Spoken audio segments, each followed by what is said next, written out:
Night Shift with Gail Vaz-Oxlade on News Talk 1010. Mike joins me on the line, and he wants to talk about Walmart. First of all, Mike, let me ask you this. Are you intending to do a rail against Walmart, the actual retailer, or you want to talk about this particular proposition? No, this particular proposition. Okay, I have nothing against Walmart in particular. I feel they do have a place within Canada. Yeah, every now and then people go off on a tangent on Walmart, and I think to myself, just don't shop there if you feel like that. Exactly. I believe that as well. But in particular, in an urban setting like this, I was part of a group of volunteers who fought Walmart and another real estate developer in Leslieville, which is very similar to the Kensington situation. Yes. And what we realized was that there was going to be 7 million car visits to Leslieville as part of the average Walmart. We also learned that Walmart, people don't leave their city to travel to a Walmart. So because of that fact, you actually draw business away from the other retailers in the area. So it actually hurts other businesses. And the last thing we realized, too, is that, they were claiming to create jobs, but because they're such an efficient retailer, there's actually a net loss of jobs.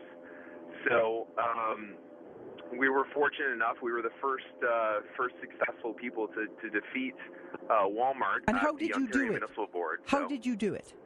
Well, we certainly presented those facts, but a lot of it is based on zoning. So if the area is zoned for retail, then they're, well within their, as long as they stay within the height requirements and a few others, they're within their rights to build one. So in this particular situation, it was in the film district. So we had the film industry, which was, experiencing a downturn.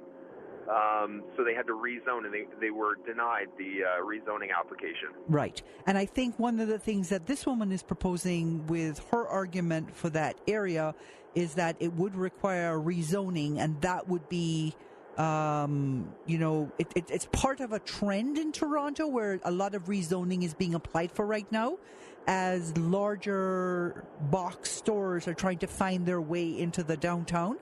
What was the big motivation for you and your group in terms of, I understand the parking or the car traffic, and I understand the local retailers, but how do you think it would have affected the flavor of the community we're living in? Well, in this particular situation, it was the film district. So although they were experiencing a downturn, if you go by that area now, it really makes me smile. And I actually moved into the area after that, and because the film is booming again. Right. And they've actually reopened those studios where they proposed that mall, and now we've got film jobs. We've actually got high-paying jobs where they were proposing these low-paying jobs. Right.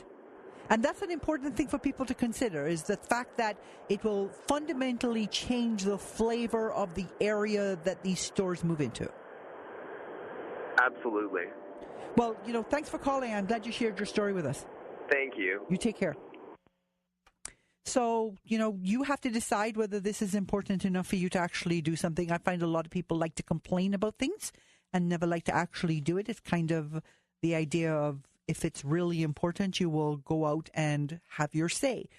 You can have your say on Thursday, June the 6th, between 7 and 9 p.m. at College Street United Church in the Sanctuary Auditorium. It's at 454 of College Street on the northwest corner of College and Bathurst. And if you think that community needs to be protected from, not specifically Walmart, because Walmart's a good employer and it creates good jobs in Canada, but from the change in the flavor of the neighborhood that the construction of that kind of proposed mall would create. It's intended to be 129,000 square feet. And that's 130 times larger than most of the stores in College and in Kensington Market. And so would those stores that have been there for a long time and are sort of the spice of that neighborhood, would they continue to exist if you could walk into a department store and get what you wanted? So it's a good question. It's up to you. You can decide whether you're going to do something about it or not.